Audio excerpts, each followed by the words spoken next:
Now on display at Philadelphia's Museum of Art, the colorful minimalist works of abstract artist Sean Scully. With Serena Altschul, we take in the show.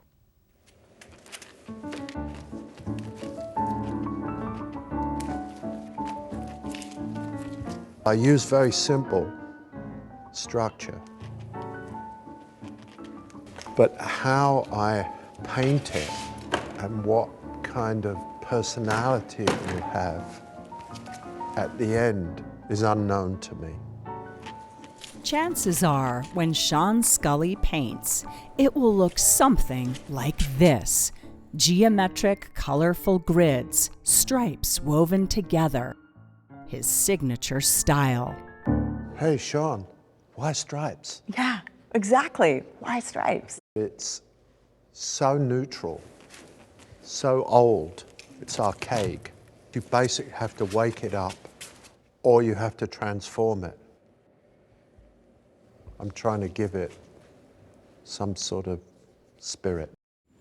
This year alone, those stripes will be the subject of 13 solo shows around the world.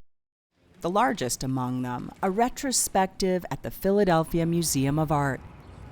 It follows the evolution of the 77-year-old artist, now widely ranked as one of this century's greatest abstract artists. He's using more square ones over here. Scully's personal history, however, is less linear than his works.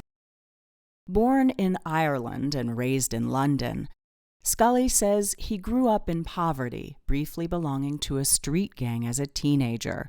Yet he found a way to night school, where he was drawn to painting, and this work by Vincent van Gogh. I found a painting that I thought was so crude that even I could do it. A chair that you can find in a junk shop. It was nothing fancy about it. The whole thing was inhabited with humility and devotion, and that touched me very deeply. Soon after, the framework for his own style began to line up, when inspiration struck again while visiting Morocco. I went making scribbly paintings, and I came back with stripes. It was just like this. I imagine all the mosaics and the geometry. It was exotic geometry. 4 decades later, and that affinity hasn't changed. These are just perfect, ready to go. Primed. Here in his Tapan, New York studio, Scully continues to reinvent those lines, finding inspiration in nature and even other works of art, like this piece by J.M.W. Turner.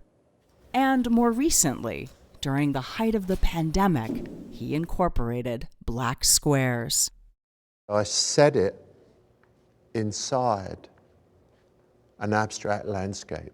So this was a way of saying, I don't know what comes next. None of us knew what comes next. Where will this go?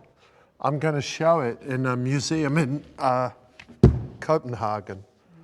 Scully's works are celebrated internationally, and even though some have fetched millions, Scully hoards hundreds. How many warehouses do you have like this? 5. If I like something or I can still learn something from it, I don't want them going out. Yet, like his paintings, it's all still a work in progress.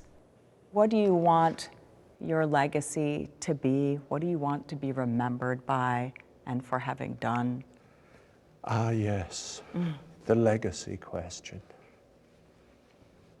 I'm very committed to putting some depth and soul and emotion into art, hoping that will be useful to people.